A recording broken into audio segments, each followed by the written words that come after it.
لیکن اربوں سال تک نسل آدم اس شکل میں کہیں موجود بھی ہوگی یا نہیں، یا ایولیوشن عمل ارتقاء اسے کوئی اور شکل دے چکا ہوگا۔ ایسا بھی ہو سکتا ہے کہ انسان کی جنگجو فطرت ہی اس کے خاتمے کا سبب بن چکی ہو۔ کچھ بھی ہو، ایک بات تو طے ہے، انسان رہے یا نہ رہے، انسان کے قدموں کے نشانات چاند پر ان گنت زمانوں تک رہیں گے۔ لیکن صرف نیل آرم اسٹرانگ ہی ایسا انسان نہیں جس کے قدموں کے نشانات چاند پر رہیں گے۔ یہاں 11 مزید ایسٹروناٹس موجود ہیں جو اپولو 11 کے بعد اپولو 12، 13، 14، 15، 16 اور 17 کے مسافر بن کر چاند کے مہمان بنے تھے، اور ان میں گولفر ایسٹرونامر شیفرڈ کی سمیش کے نشانات بھی موجود ہیں جس نے چاند پر گولف کھیلی تھی۔ چاند کی ریت پر نقش و نگار بناتی ہوئی چاند گاڑیوں کے نشانات بھی ان گنت زمانوں تک رہیں گے، لیکن ان سب کے ساتھ ساتھ ایک نام بھی ہے۔ جناب، کیا آپ جانتے ہیں کہ ایک شخص نے ایک خوبصورت لڑکی کا نام چاند پر نقش کیا تھا؟ افسانوں میں بہت سے عاشق اپنے محبوب سے وعدہ کرتے ہیں کہ ہم تمہارے لیے چاند توڑ لائیں گے، لیکن ظاہر ہے ایسا ہو نہیں سکتا۔ مگر ایک شخص تھا جس نے اپنی بیٹی سے وعدہ کیا تھا کہ میں تمہارا نام چاند پر لکھوں گا، اور اس نے یہ وعدہ پورا کیا۔ یہ چاند پر جانے والے آخری مشن اپولو 17 کا کمانڈر یوجین سرنن تھا۔ وہ 1972 میں چاند پر 3 دن گزارنے کے بعد جب واپس آنے لگا تو اس نے ایک عجیب حرکت کی۔ وہ جھکا اور چاند کی چمکتی ہوئی زمین پر اپنی بیٹی ٹریسی کا نام لکھا۔ ظاہر ہے یہ اس کی بیٹی کے لیے ایک لازوال تحفہ تو تھا، لیکن اس میں ایک میٹھا سا دکھ بھی شامل ہو گیا، اور اسے مرتے دم تک یہ دکھ رہا کہ وہ چاند پر لکھے اس نام کی تصویر نہیں بنا سکا، حالانکہ کیمرہ بھی وہاں موجود تھا، ریکارڈنگ بھی ہو رہی تھی۔ زمین کی یہ تصویر جو خوبصورت ترین تصویر کا اعزاز رکھتی ہے، اسی مشن کے دوران لی گئی تھی۔ نیل آرم اسٹرانگ یعنی چاند پر جانے والا پہلا انسان، یوجین یعنی چاند پر جانے والا اب تک کا آخری انسان، یہ دونوں اب دنیا میں نہیں رہے، لیکن تاریخ ایک بڑا موڑ لینے والی ہے، اور انسان نہ صرف چاند پر جانے بلکہ مستقل اسٹیشن بنانے کی تیاری کر رہا ہے۔ ہو سکتا ہے یہ سب آپ اگلے چند سالوں میں ہوتا ہوا دیکھ لیں اور اس کے فائدے بھی دیکھ لیں، کیونکہ چاند پر مستقل بیس بنانے کا مقصد یہ ہے کہ دیکھا جا سکے کیا انسان چاند کے وسائل سے فائدے اٹھا سکتا ہے۔ یہ فائدے تو جب اٹھائے جائیں گے تب اٹھائے جائیں گے، لیکن فی الحال ہم زمین سے بیٹھ کر چاند کی صرف ایک خوبصورت سمت دیکھ ہی سکتے ہیں۔ جی ہاں، صرف ایک سمت۔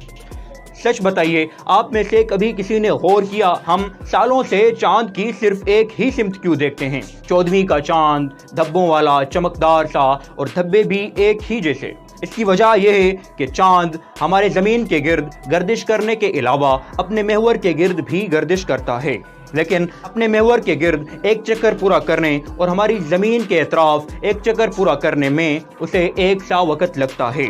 یہی وجہ ہے کہ زمین سے بیٹھ کر ہم چاند کی دوسری سمت نہیں دیکھ پاتے، اور اس عمل کو فیس لاک کہا جاتا ہے۔ لیکن حضرت انسان بہت ترقی کر چکا ہے، اور اس نے چاند کی دوسری سمت بھی کھوج ڈالی ہے۔ چاند کی دوسری سمت، جسے فار سائڈ آف مون کہا جاتا ہے، کی تصاویر برسوں پہلے انسان بنا چکا ہے اور ہم دیکھ چکے ہیں۔ لیکن اب چائنا کا ایک روبوٹک مشن چاند کی دوسری سمت لینڈ بھی کر چکا ہے، اور اب تک مختلف تجربات میں مصروف بھی ہے۔ عین ممکن ہے یہاں سے ہمیں چاند کے تخلیق کے بارے میں مزید معلومات ملے، لیکن جو معلومات اب تک ہے اس کے مطابق چاند کی دوسری سمت سامنے والی سمت سے بہت ہی زیادہ خوبصورت اور چمکدار ہے، کیونکہ یہاں سیاہ دھبے بہت کم ہیں۔ اگر اردو شاعر چاند کی اس سمت کو دیکھ لیں تو ہمیشہ اپنے محبوب کو چاند کی دوسری سمت سے تشبیہ دیا کریں۔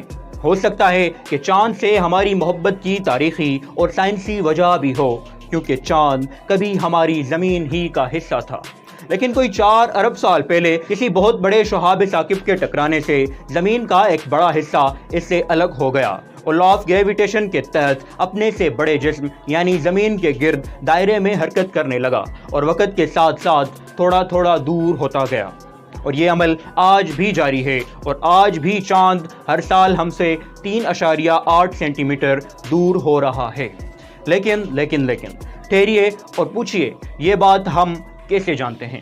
تو جناب، چاند پر جانے والے 2 پہلے ایسٹروناٹس نیل آرم اسٹرانگ اور بز ایلٹرن جب چاند سے واپس آنے لگے تو انہوں نے ایک آخری کام کیا، ایک ایسا کام جو اس بات کا ثبوت تھا کہ ہاں چاند پر انسان پہنچ چکا ہے، چاند کی زمین پر انسان نے قدم رکھ دیا ہے۔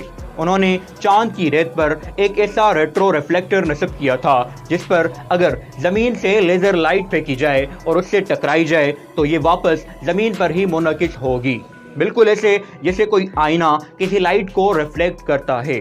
اور یہ ریفلیکٹرز آج بھی نصب ہے، اور انہی کی مدد سے ہم جانتے ہیں کہ چاند ہم سے کتنے فاصلے پر ہے، اور چاند ہم سے 3.8 سینٹی میٹر دور ہو رہا ہے۔ اگر چاند کی یہی رفتار جاری رہی تو 40 ارب سال بعد کا چاند زمین سے نظر ہی نہیں آئے گا۔